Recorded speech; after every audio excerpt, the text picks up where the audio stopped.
जय श्री कृष्ण। श्री शिवाय नमस्तुभ्यं। आप सभी को राधे राधे। शिव शक्ति की जय हो। दोस्तों, आज मैं वीडियो बना रही हूँ। ये देखिए, आपको दिखा दूँ। ये है नारी शिव महापुराण, उसका वीडियो है। और इसका एक मैं भाग दिखाती हूँ आपको। ये लिखा है, पापियों द्वारा मनुष्यों की यमलोक यात्रा। यानी यमलोक में जो पापी लोग जाते हैं उनके साथ में क्या क्या होता है वो इसमें लिखा है। तो ये है उमा सहिता। अब हम पढ़ते हैं। सनत कुमार जी कहते हैं, व्यास जी, मनुष्य 4 प्रकार के पापों से यमलोक में जाते हैं। यमलोक अत्यंत भयदायक और भयंकर है। वहाँ समस्त देशवासियों देहधारियों को विवश होकर जाना पड़ता है। कोई ऐसे प्राणी नहीं हैं जो यमलोक में ना जाते हों। किए हुए कर्म का फल कर्ता को अवश्य भोगना पड़ता है। इसका विचार करो। जीवों में जो शुभ कर्म करने वाले हैं, सौम्यचित्त और दयालु हैं, वे सौम्य मार्ग से यमपुरी के पूर्व द्वार को जाते हैं। जो पापी पाप कर्म परायण तथा दान से रहित हैं, वे भयानक दक्षिण मार्ग से यमलोक की यात्रा करते हैं। मर्त्य लोक से 86,000 योजन की दूरी लांघकर नाना रूप वाले यमलोक की स्थिति है। यह जानना चाहिए, पुण्य कर्म करने वाले लोगों को तो वह नगर निकटवर्ती सा जान पड़ता है, परंतु भयानक मार्ग से यात्रा करने वाले पापियों को वह बहुत दूर स्थित दिखाई देता है। वहाँ का मार्ग कहीं तो तीखे कांटों से युक्त है, कहीं कंकड़ों से व्याप्त है, कहीं छुरे की धार के समान तीखे पत्थर पर उस मार्ग पर जड़े गए हैं, कहीं बड़ी भारी कीचड़ फैली हुई है। बड़े छोटे पातकों के अनुसार वहाँ की कठिनाइयों में भी भारीपन और हल्कापन है। कहीं कहीं यमपुरी के मार्ग पर लोहे की सुई के समान तीखे डांभ फैले हुए हैं। तदंतर यमपुरी के मार्ग की भीषण यातनाओं और कष्टों का वर्णन करके सनत कुमार जी ने कहा, व्यास जी, जिन्होंने कभी दान नहीं किया, वे लोग इस प्रकार दुख उठाते हैं और सुख की याचना करते हुए उस मार्ग पर जाते हैं। जिन्होंने पहले से ही दान रूपी पाथे राह खर्च ले रखा है, वे सुखपूर्वक यमलोक की यात्रा करते हैं। इस रीति से कष्ट उठाकर पापी जीव जब प्रेतपुरी में पहुंच जाते हैं, तब उनके विषय में यमराज को सूचना दी जाती है।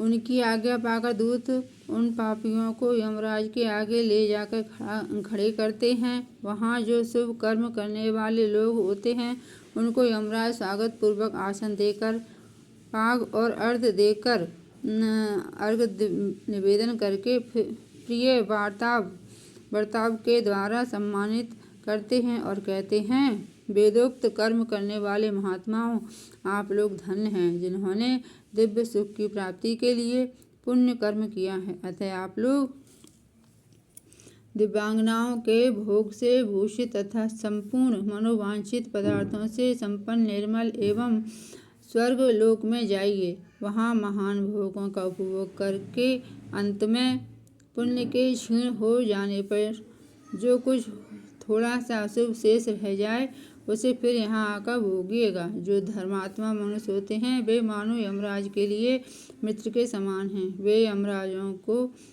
यमराज को सुखपूर्वक सौम्य धर्मराज के रूप में देखते हैं, किंतु जो क्रूर कर्म करने वाले हैं, वे यमराज को भयानक रूप में देखते हैं। उनकी दृष्टि में यमराज का मुख दाढ़ों के कारण विकराल जान पड़ता है। नेत्र टेढ़ी भौहों से युक्त प्रतीत होते हैं। उनके केश ऊपर को उठे होते हैं। दाढ़ी मूछ बड़ी बड़ी होती हैं। ओंठ ऊपर की ओर फड़कते रहते हैं। उनके 18 भुजाएं होती हैं। वे कुपित तथा काल के कोयलों के ढेर से दिखाई देते हैं। उनके हाथों में सब प्रकार के अस्त्र शस्त्र उठे होते हैं।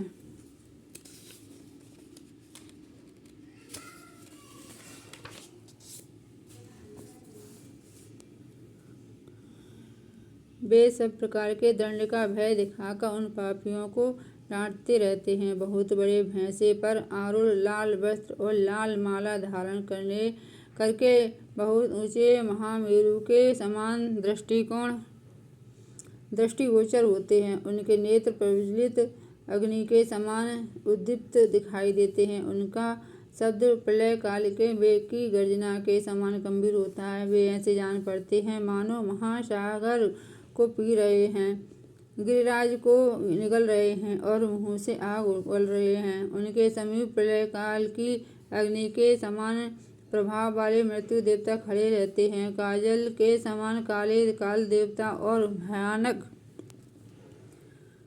कृतांत देवता भी रहते हैं। उनके सिवा भारी उग्र महामारी, भयंकर काल रात्रि, अनेक प्रकार के रोग तथा भांति भांति के भयावह कुष्ठ मूर्तिमान और हाथों में शक्ति, शूल, अंकुश, पाश, चक्र और खड्ग लिए खड़े रहते हैं। वज्रतुल्य मुख धारण करने वाले रुद्रगण, शूर, तरकस और धनुष धारण किए वहां उपस्थित होते हैं। सभी नाना प्रकार के धनुष धारण करने वाले महान वीर एवं भयंकर, उनके अतिरिक्त असंख्य महावीर यमदूत, जिनकी अंग कांति काले कोयले के समान काली होती है, संपूर्ण अस्त्र शस्त्र लिए बड़े भयंकर जान पड़ते हैं। ऐसे परिवार से घिरे हुए घोर यमराज तथा भीषण चित्रगुप्त को पापिष्ट प्राणी देखते हैं। यमराज उन पाप कर्मियों को बहुत डांटते हैं और भगवान चित्रगुप्त धर्मयुक्त वचनों द्वारा उन्हें समझाते हैं। ये है दोस्तों, ये है हमारा वो पाठ जिसमें हमें मतलब ये बताया गया है कि मृत्यु के बाद अगर हमें कैसे कर्म करते हैं उस हिसाब से हमको नरक जब हम जाते हैं, जाना ही पड़ता है वो तो, लेकिन हमें कैसा वहाँ व्यवहार किया जाता है। तो ये है पापियों और पुण्यात्माओं की यमलोक यात्रा, यानी जो पुण्यात्मा है वो भी जाती हैं यमलोक और जो पापी हैं वो भी जाते हैं। अंतर से इतना है कि पापियों को कष्ट मिलता है और पुण्यात्माओं को वहाँ सुख मिलता है। वीडियो अच्छी लगी हुई तो दोस्तों लाइक करना, सब्सक्राइब कर दीजिएगा, क्योंकि अब मैं जो अगला वीडियो डालूँ वो ये वाला है। ये देखिए, इसके ऊपर मैं पूरा लिख के डालूँगी, आपको पढ़ के डालना सुनाऊँगी कि नरकों की 28 कोटियों तथा प्रत्येक के 5-5 नायक के क्रम से 140 रोमावली नरकों की नामावली कि किस किस नाम क्या क्या नाम होते हैं, उन सब के बारे में हम कल की वीडियो में बताएंगे। तो लाइक कीजिएगा, सब्सक्राइब कीजिएगा, अच्छा लगे तो शेयर कीजिएगा। फिर मिलेंगे अगले वीडियो में। हर हर महादेव, हर हर महादेव, हर हर महादेव।